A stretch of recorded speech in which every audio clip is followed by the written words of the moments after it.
Okay, food. It's time for us to go to bed.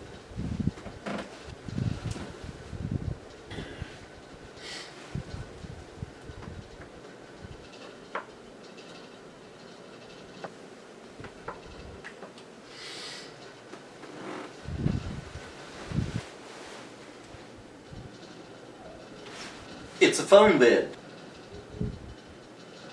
Let's check it out.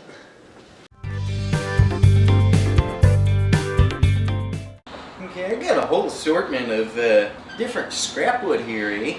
But those we'll set aside for the now. Right now I'm putting my center of attention on this piece of dirty old pine. That is what I need to use to make the mattress. Everything else will be based around that size.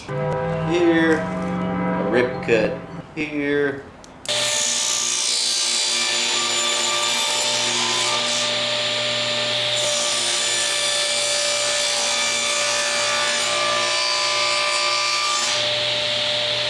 Twin size, eh? I'm actually going to draw a nice shape for the headboard. Just a little like swoopy doop. And I want the cord to be able to come in and slide down into like a slot. Either way, I'll cut it out on the bandsaw and then I will resaw this piece, so I'll have two of them.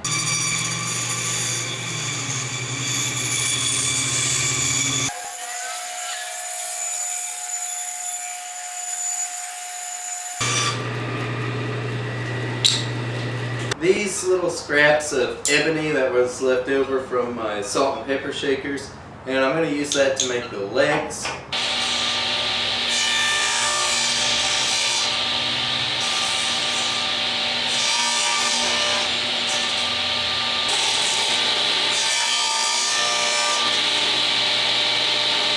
A lot of what's really cool about this project so far is that almost all the pieces I'm using are just scraps that I've had laying around. I keep so many small, tiny scraps. This is why I keep them around, is because now I've got like this. What am I ever going to do with this little piece of cedar besides make a cleat for the mattress to sit on?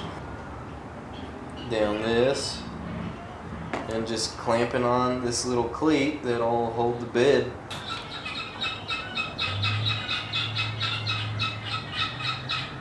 But one disappointing thing is I started measuring out my sides here with the headboard, and these padauk headboards are not going to be wide enough. I think I'm just going to take a chuck off of this cherry, just rip it down, and then do the same thing with the cherry that I did with the padauk. So I got the sides of the bed frame glued onto the headboard, and while that glue is drying, I'm going to take this fabric. It's just from an old shirt, dude.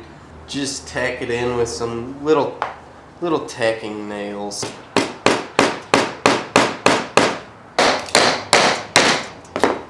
It's not pretty, but it'll work because that's going to be the only part you'll see. So the mattress fits in like so. One thing I did purely for aesthetic reasons was I cut the back legs shorter than the front legs. I was kind of setting this up to get ready to glue the legs on, and man, it just didn't really seem like there's any good way of doing that. Clamping it, because the spots that I'm gluing it onto are not very big.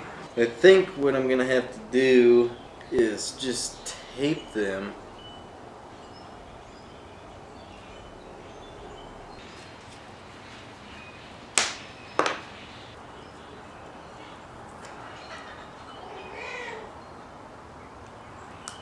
Well, you'll have to excuse the neighbor for being super freaking loud with some kind of new toy they got, but I'm gonna apply a finish on here.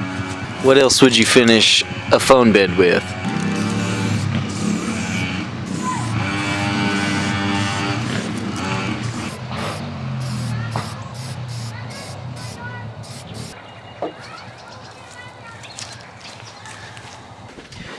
Okay, so there's the phone bed completed. The charger fits up inside pretty good. My other charger's out in the living room, but because of the charger, it kind of sits up a little bit, which is fine. It doesn't really bother me because you can't get much more ridiculous anyways.